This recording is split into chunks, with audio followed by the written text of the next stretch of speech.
I'm Richard Pyatt. Welcome back to the BC City Connection podcast, straight from City Hall at Battle Creek, Michigan. Happy to connect with you in Battle Creek to learn a bit about what's going on around City Hall and in town.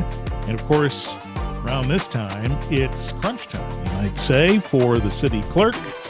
And so we are talking with Victoria Hauser today about what you need to know. In fact, 3 important things you need to know before voting. Hello, Vicki. Hello. Thanks for having me. Well, thank you. We appreciate this 11th hour discussion here as we get closer. And, by that, we really are in the 11th hour when you think about early voting, and we're going to get to that in just a minute. But number 1 on your list is voter registration, right? Correct. Yep. So we So, need to be registered. yes, in order to vote, no matter how you choose to vote, you must first be registered.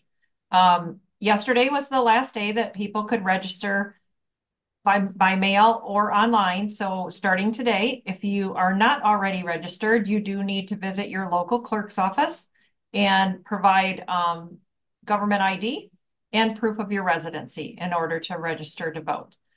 Prior to that, what I would suggest, because a lot of people are already registered to vote, they just don't know that they're registered to vote. So I would recommend you go to michigan.gov/vote.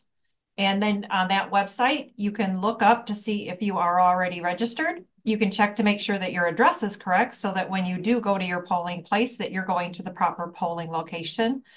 You can get a copy of your sample ballot so you can review it in advance. You can find out where your polling place is, where your local clerk's office is, where your drop boxes are. If you want to drop off an absentee ballot, there's a lot of information on that website. Michigan.gov/vote. And we'll put that link in the show notes for the podcast here so you can click right through if you're not able to write that down. But that's the main thing, no matter how you do it, whether you're voting on election day like the traditionalist you might be, or absentee ballot, or you're doing the early voting, you have to be registered and it has to be done before you go to the polls. So this is Correct. important. Yes. Yeah. Yep. Now, second on Vicky's list, early voting. And if you're listening to this on Saturday morning on the radio, for example, there's well, a lot of ways to listen to this. But if you're listening to this then, it's today. So the 26th of October is the point. That's our early voting start, right? Correct. So in Calhoun County, our residents or voters, they do have 2 options for voting, or actually one option, but 2 locations. So for the cities of Battle Creek and Springfield, along with the townships of Bedford and Penfield, we have formed a municipal early voting site, which is located at the Cool Family Center, formerly the Burnham Brooks Center, at 200 West Michigan Avenue here in Battle Creek. And any registered voter in those 4 municipalities is welcome to come to early voting starting Saturday, October 26th. And it goes every day, 9 days, all the way through to Sunday, November 3rd. That location is open from 8 a.m. until 4 p.m. in the afternoon. If you are a resident, a registered voter in any of the other Calhoun County municipalities, your early voting location will be at the county building on the 3rd floor in Commission Chambers. Their address is 315 West Green Street. They're just a little bit different than us. They're starting at 9 a.m. and going till 5 o'clock every day. All right. Say those municipalities again for the Cool Center. The cities of Battle Creek and Springfield, and the townships of Bedford and Penfield. Okay. And everybody else, if you want to vote early in Calhoun County, goes to the county building, Green Street in Marshall. Correct. Yep. All right. So that's 9 days. And by the way, you said to Sunday, the 3rd. That means weekends too, right? Yes, both Saturdays and Sundays in that 9-day period. Okay. Now, the other way to vote is absentee ballots. That's number 3 on your big list here. What does that Yes. mean? We can still get them. You can still get an absentee ballot. We've been issuing them since near the end of September, but we're issuing probably close to 100 absentee ballots every day. Hmm. And you're welcome to either submit an application online through that michigan.gov/vote website, or you can come right to our office and we will issue you a ballot while you're here in our office. And then you're welcome to vote it in our office, or you're welcome to take it home and then return it either by mail or in one of our drop boxes, whatever's most convenient. Do people actually do that? They get the absentee ballot and then stand there and fill it out? Well, so they don't stand in our office and fill it out. We have some voting booths set up in the hallway for everybody. There's some stand-up ones and sit-down ones. Okay. Yep. So some folks do that. They just want Yes. to come in and take care of it, and that's one way to do it. Well, Yep. and of course, it's tremendously convenient if you're a Very. snowbird or you know you're going to be taking a Thanksgiving month off in November or something. This is Yep. a great way to do that. So, still available. You know, you and I haven't spoken about early voting before at any great length. How have you sorted all of that out, and how have you done with workers and everything?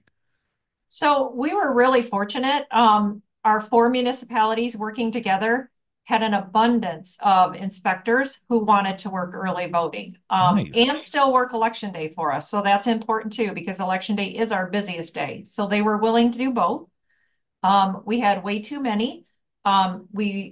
We staffed our site quite heavily in February because we just didn't know what to expect. Sure. We did not, I don't feel we did very great. For the 9 days of early voting, we had 482 voters, which is an average of only 54 voters per day. And unfortunately, surprisingly, August was even lower than that. We expected August to pick up a little bit. But currently, with all the national news, a lot of states have early voting. They've actually had long lines of voters. And the city of Detroit, because our law requires 9 days of early voting, but allows an additional 20 days of early voting if the municipality wishes, Hmm. the city of Detroit, they opened their early voting site last Saturday and like just a few days ago.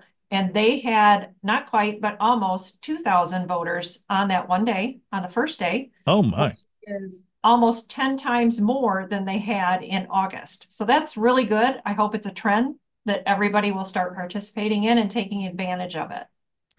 The notion is that it's new, it's different, it's changing or adding to a long time habit. So Mhm. this might take some time for folks to adjust to. Is that a fair way to look at that? It is, but I do believe that anybody who comes and gives it a try, they will realize it's a great benefit. They're avoiding the long lines on election day. They're avoiding the rush to get in and vote and then get back to their office or pick up the kids from school. We, in February, we had a lady who was going to have knee surgery. She came in on the very first Saturday. She said her surgery was on Monday, but she wasn't sure that she would be healed enough to go on election day. Sure. So that Saturday gave her a perfect opportunity to plan ahead to ensure that her vote was cast. Another gentleman, he works in Jackson, and he said every election day he stood in a line hoping he would get in to vote and be able to get on the road to Jackson in time. And the weekend voting was a perfect opportunity for him. So there's a lot of ways to look at it. Yeah, that was probably the intent, right? To make it more flexible for folks in situations like you've just described. Yep. And what a great thing. A bunch of inspectors. You weren't scrambling for folks. When we keep hearing there's hard to find workers, here's our some right now. How about that? Yep, we were very fortunate. Had you been concerned about that? We did send out a survey near the end of the year before it started, and we were a little concerned. But then as soon as we got our responses, it was amazing. It was Okay. great. Well, what a nice thing to hear. Mhm. That all of that did not pose a challenge for you in terms of staffing. All right. You know, one of the things I've noticed too that now that there's early voting out there, and some clerks I think put it out early, those little signs that say no campaigning this close. There is a rule about that, right? There is a rule in law. You cannot campaign within 100 feet to the entrance to the polling location. So, as an example, at the early voting site, there is the outside entrance, and then you walk a little ways down the hall, and then there's the entrance to the Lou Boyd room. The 100-foot campaigning law is in regards to the entrance to the building, not necessarily the room in which voting is taking place. It is kind of hard because sometimes that 100-foot brings you out into the parking lot, but we do put a sign up asking people not to campaign within 100 feet of the entrance to the building. Okay, so good to know. Not the entrance to the room, but the entrance to the building. That makes a difference, clearly, with the example you just described. All right, michigan.gov/vote, again, is the website that Vicki's recommending, and get out there and vote. We appreciate the update. Thank you, Vicki. You're welcome. Thank you. Vicki Hauser is the clerk in Battle Creek, bringing us up to date as we get ready to cast our ballots, however that may be. And that's here on the BC City Connection podcast.